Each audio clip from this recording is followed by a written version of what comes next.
আসসালামু আলাইকুম। বাংলাদেশ বেতার রংপুর স্থানীয় খবরে আমন্ত্রণ জানাচ্ছি তৌহিদা ইসলাম। 2025 সালের এইচএসসি আলিম এবং সমমান পরীক্ষার পুনর্নিরীক্ষণের ফল প্রকাশ করা হয়েছে। আজ সকালে দেশের 9টি সাধারণ শিক্ষা বোর্ড, মাদ্রাসা শিক্ষা বোর্ড এবং কারিগরি শিক্ষা বোর্ডের ওয়েবসাইটে একযোগে ফল প্রকাশ করা হয়েছে। একই সঙ্গে যেসব নম্বর থেকে পুনর্নিরীক্ষণের জন্য আবেদন করা হয়েছে সেসব নম্বরেও SMS দিয়ে ফল জানানো হবে।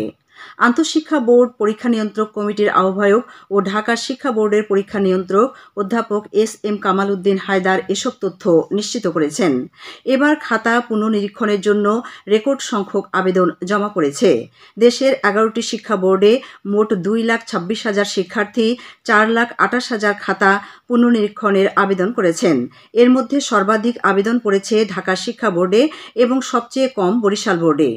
উল্লেখ্য, এবছর সারা দেশের 9,197 শিক্ষা প্রতিষ্ঠান থেকে 12,51,111 জন শিক্ষার্থী পরীক্ষায় অংশ নেন। তাদের মধ্যে উত্তীর্ণ হয়েছেন 7,26,960 জন, ফেল করেছেন 5,08,701 জন। ত্রয়োদশ জাতীয় সংসদ নির্বাচনকে সামনে রেখে ধারাবাহিক সংলাপের অংশ হিসেবে আজ দ্বিতীয় দিন সকালে 6টি দলের সঙ্গে সংলাপে বসেছে নির্বাচন কমিশন। বিকেলে আরও 6টি দলের সঙ্গে সংলাপ অনুষ্ঠিত হবে। নির্বাচন কমিশনের জনসংযোগ শাখার সহকারী পরিচালক মোহাম্মদ আসাদুল হক জানান, আজ দিনের শুরুতে গণফোরাম, গণফ্রন্ট, ইসলামিক ফ্রন্ট বাংলাদেশ, ইসলামী ঐক্যজোট, বাংলাদেশ সুপ্রিম পার্টি ও বাংলাদেশ জাতীয় পার্টির সাথে সংলাপে বসেছে কমিশন। এছাড়া বিকেলে দ্বিতীয় ধাপে বাংলাদেশ জাসদ, বাংলাদেশ ন্যাপ, তৃণমূল, বিএনপি, কৃষক শ্রমিক জনতা লীগ, বাংলাদেশ খেলাফত মসজিদ ও ইসলামী আন্দোলন সংলাপে অংশ নেবে। গ্রিন হাউস গ্যাস নিঃসরণ কমানো, নবায়নযোগ্য জ্বালানি গ্রহণ, জ্বালানি নীতিতে নারীদের অবস্থান সুদৃঢ় করা এবং ন্যায্যতার ভিত্তিতে জলবায়ু তহবিল বৃদ্ধির দাবি জানিয়েছে কুড়িগ্রাম চরাঞ্চলের নারীরা। জেলা সদরের চর যাত্রাপুর ইউনিয়নের ব্রহ্মপুত্র নদপাড়ের ওয়াবদা বাঁধে মহিদেব যুব কল্যাণ সমিতির উদ্যোগে গতকাল আয়োজিত মানববন্ধন কর্মসূচি থেকে এই দাবি জানানো হয়।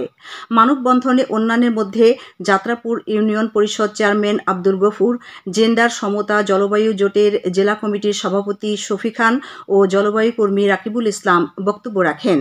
এতে বক্তারা জলবায়ু পরিবর্তনের প্রভাবে চরাঞ্চলের নারীদের স্বাস্থ্য ঝুঁকি, পেশা বদল, বাস্তবিকতা হারানো সহ নানান ঝুঁকিপূর্ণ দিকগুলো তুলে ধরেন। রংপুরের গঙ্গাচড়া উপজেলার লক্ষ্মীটারি ইউনিয়নের SKS বাজার এলাকায় মোটরসাইকেলের নিয়ন্ত্রণ হারিয়ে রাশেদুল ইসলাম নামে এক যুবকের মৃত্যু হয়েছে। আজ ভোরে ব্যবসায়িক কাজে মোটরসাইকেলে করে লালমনিরহাটের কাকিনা যাওয়ার পথে এই দুর্ঘটনাটি ঘটে। গঙ্গাচড়া মডেল থানার অফিসার ইনচার্জ আল ইমরান জানান, নিহত রাশেদুল ইসলাম রংপুর নগরীর পাকপাড়া এলাকার আজিজুল ইসলামের ছেলে। তিনি ভাঙড়ির ব্যবসা করতেন। এখন শুনুন কৃষি সংবাদ। সারা দেশের মতো কুড়িগ্রামের রৌমারী উপজেলায় চাষিরা এখন আমন ধান কর্তনে ব্যস্ত সময় পার করছে।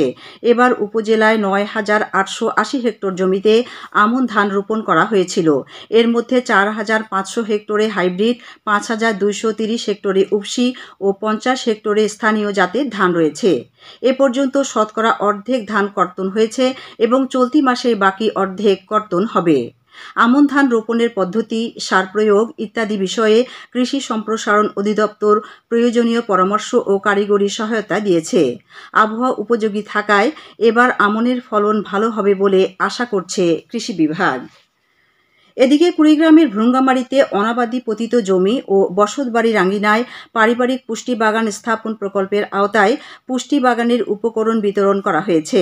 উপজেলা কৃষি অফিস চত্বরে 30টি পরিবারকে 3 মৌসুমের সবজির বীজ, জৈব সার, ঝাঁঝরি, নেট, বীজ সংরক্ষণ পাত্র ও সাইনবোর্ড প্রদান করা হয়।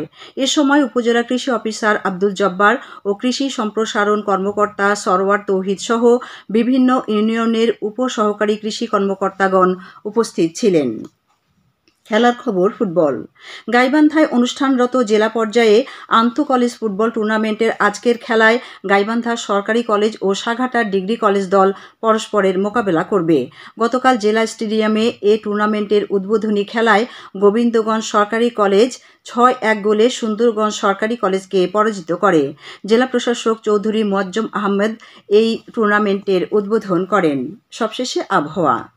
আজ সন্ধ্যে ৬টা পর্যন্ত পূর্বাভাসে বলা হয়েছে, দেশের অভ্যন্তরীণ নদীবন্দরগুলোর জন্য কোনো সতর্কবাণী নেই এবং কোনো সংকেতও দেখাতে হবে না। খবর শেষ হলো। আমাদের পরবর্তী স্থানীয় খবর প্রচারিত হবে বেলা 2:05